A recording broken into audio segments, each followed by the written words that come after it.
I guess what we're looking at here is like in that experience of that testing, failing. What did you learn about, I guess the end user, the customer that you were trying to sell to? It's an amazing question again. Look, I can save everybody 2.7 of that 3 million because I started out with my vision. It's the absolute wrong thing to do in business. I had a vision based on kind of a gut feeling, my own experience, my own opinions and ideas. That's how you make a great piece of music, right? You follow your intuition and you put out a great piece of music. It's really not how you build a great product. What I discovered through a lot of iteration is the best way to build a product is to talk to the customer and survey them and berate them with questions.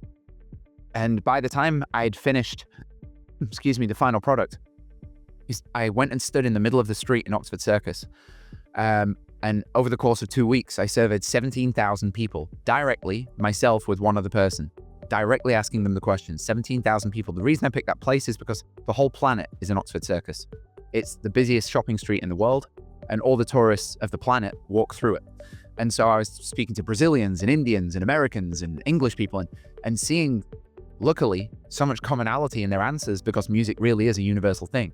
And that's how I really managed to narrow down, like these are the problems. And this is because what I know to be the problem isn't necessarily what they think is the problem.